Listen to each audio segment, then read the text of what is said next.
This is a graph of wind supply versus energy demand in Ireland across 24 hours from EirGrid. And you can see, I mean, this is not atypical. The wind supply happens at night time, the demand happens during the day.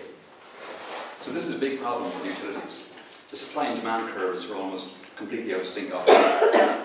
So that causes big problems because, for instance, and I'm sorry, these figures are a little out of date, but in 2006 we had 6.5% yearly average coming from wind. But at times you could have 0.9 of a gigawatt coming from wind, say summer mornings, 40-mile-an-hour wind blowing across the country, and that time, if that coincided with minimum demand of 1.8 gigawatts, you had nearly 50% of your supply coming from wind. And that has happened. It's gone up to 48%, I think is the record high. If at that time the wind goes from 40 miles an hour to 50 miles an hour, the wind farms shut down to protect their mechanisms, and poor EirGrid are scrambling to bring up spinning reserve to meet a sudden fall off of 50% of their supply. So this is why they don't like it. The government have announced a plan by 2020 to reach 40% renewables. Remember that figure in 2006 was 6.5%? We're planning on reaching 40% by 2020 from renewables. Now, if you look at the figures again, that maximum supply from wind energy, we could be hitting maximum supply of 6.3, and if that coincides with a summer night, we're going to hit a situation where we have nearly 3 gigawatts of power too much. We have far more electricity than we actually require. Now, you can't stick it in a box and put it on a shelf. So what's going to happen? This is going to be quite problematic. There are some exotic storage solutions. This one is called compressed air energy storage. It's where, at times of excess energy, you pump air underground into large limestone caverns, and then the following day you release it and get the under pressure air to generate electricity. This is all great in theory, but there is no commercial utility scale compressed air energy storage plant anywhere. It's a theory. I'm sure they'll build some somewhere, and I'm sure they'll work quite well, but you need specific locations. You need large underground limestone caverns for a start. There's a large capital investment involved. I'm sure they'll work. There are none yet, but in time they'll be a part of the answer to storage. They'll help. They won't be the full answer, far from it. We've got pumped hydro storage, and Turlock Hill is the example here. Turlock Hill was built between 68 and 73 at a cost then of 20 million Irish pounds. So if you project that forward into today's money, you're into billions, I suspect. I'm not an economist, but 20 million Irish pounds in 68 to 73 in today's money is hundreds of millions, if not billions. It requires specific geographies. You need 2 lakes separated by height. The idea, if you're not familiar with pumped hydro, is you pump water uphill and then you release it back down. So when you have too much energy, you use the excess energy to pump the water uphill, and then the following day you release it back down when you need energy. It's about 70% efficient. You need 2 large lakes separated by height, so you need specific geographies. It's a working solution. Turlock Hill has a storage capacity of, I think it's about 280 megawatt hours. So if we had 3,000 megawatts too many, if we had 3 gigawatts too many, the 280 megawatts would help a little, but it's not going to be the full solution either. You have less exotic storage solutions like heating water, for instance, and that will become more important. And that can lead to situations like this. The fact that there is no storage solution in place at times of excess energy will lead to situations like this. This is what's called curtailment. This is when the wind farms are shut down. This is again from EirGrid, and there was a curtailment event on the 25th of August this year when there was too much electricity and EirGrid shut down the production from the wind farms. Now, that's not just Irish, it happens in New York as well. This is a headline of the same thing happening in New York, in the New York Times. If we want to reach 40% from renewables, we can't have curtailment, because no investor is going to invest in wind farms if their income stream is, at the whim of EirGrid to shut them down whenever. So unless they have a guaranteed return, they're not going to invest. So you can't have curtailment. It's extremely bad, and we won't hit 40% if there are a lot of curtailment events. So that's not an answer.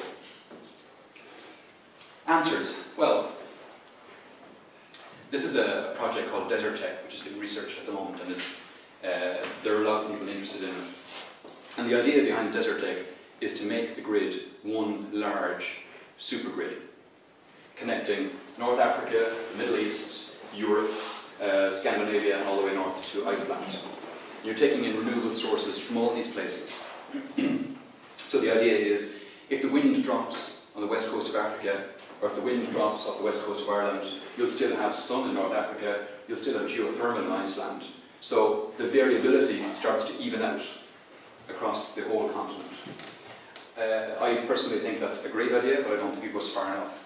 I think we have to have a supergrid analogous to the internet, connecting the entire world.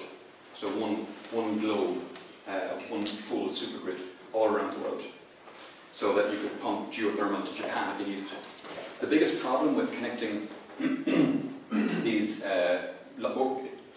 biggest problem with shipping electricity over long distances is the losses in the transmission lines. But if you use high voltage DC lines, which Electrictiy is using, or is talking about using, then the losses are minimized. High voltage DC lines they're not lossless, but they're far better than AC lines, which are what are used today, primarily. The other main idea is to use market forces to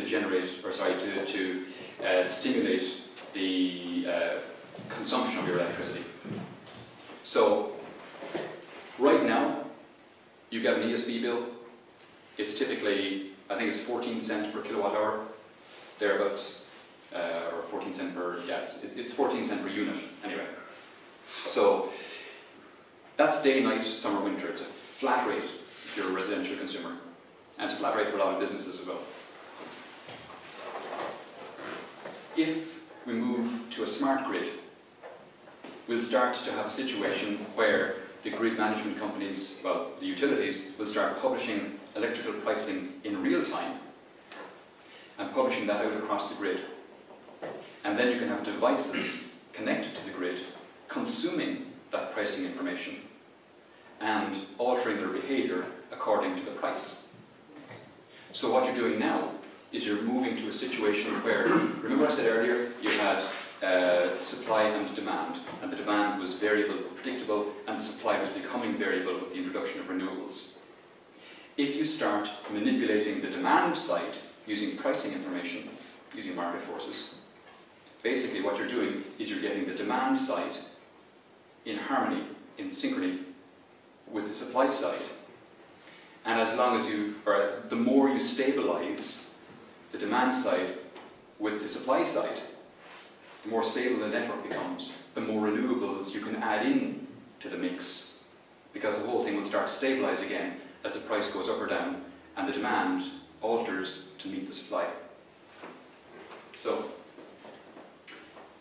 this is the dashboard of my car. I drive a Toyota Prius.